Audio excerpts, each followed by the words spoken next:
آج ہم بات کریں گے چند اہم ترین سوالات اور ان کے جوابات کے بارے میں۔ اس سلسلے کا پہلا سوال ہے، سورج طلوع اور غروب ہونے کے وقت افق پر زرد اور سرخ رنگ کیوں چھایا ہوا نظر آتا ہے؟ زمین کے چاروں طرف ہوا کا غلاف موجود ہے جس میں بے شمار ذرات گرد و غبار کے شامل رہتے ہیں۔ سورج کے طلوع یا غروب ہونے کے وقت جب سورج کی کرنیں ان ذرات سے ٹکراتی ہیں تو سوائے زرد اور سرخ رنگ کے باقی تمام رنگ جذب ہو جاتے ہیں، اسی لیے ہمیں صرف سرخ اور زرد رنگ ہی نظر آتا ہے، جو کہ منعکس ہو کر افق پر زرد اور سرخ رنگ کی چادر بن جاتا ہے۔ دوسرا سوال ہے، ہوا کا وزن ہوتا ہے لیکن ہمارے جسموں پر اس ہوا کا کوئی بوجھ محسوس نہیں ہوتا، اس کی کیا وجہ ہے؟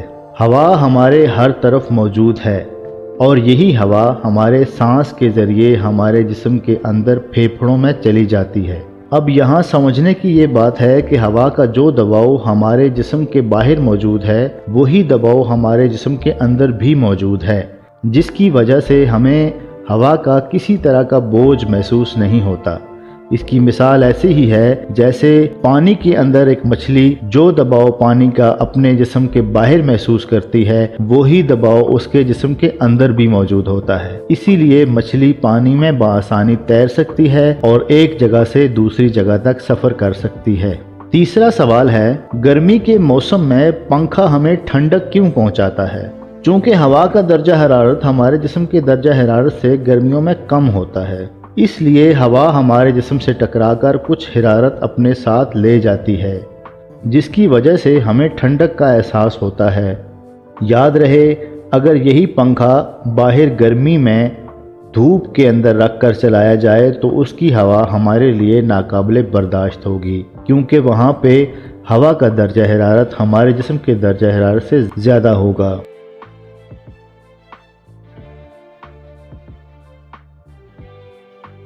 چوتھا سوال ہے، کیا وجہ ہے کہ کنویں کا پانی گرمیوں میں نسبتاً ٹھنڈا اور سردیوں میں نسبتاً گرم ہوتا ہے؟ ایسا اس لیے ہوتا ہے کہ زمین حرارت کی اچھی موصل نہیں ہوتی، سردی ہو یا گرمی صرف چند انچ کی گہرائی تک ہی وہ اثر کر سکتی ہے، اس سے آگے زمین کی سطح پر کسی طرح کے موسم کا کوئی اثر نہیں ہوتا۔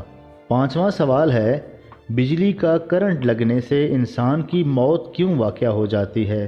ہمارا خون بجلی کا اچھا موصل ہے، جب برقی رو خون میں سے گزرتی ہے تو خون ہماری شریانوں میں پھنس جاتا ہے، دل اس گاڑے خون کی وجہ سے اپنا کام بند کر دیتا ہے، اس طرح موت واقع ہو جاتی ہے۔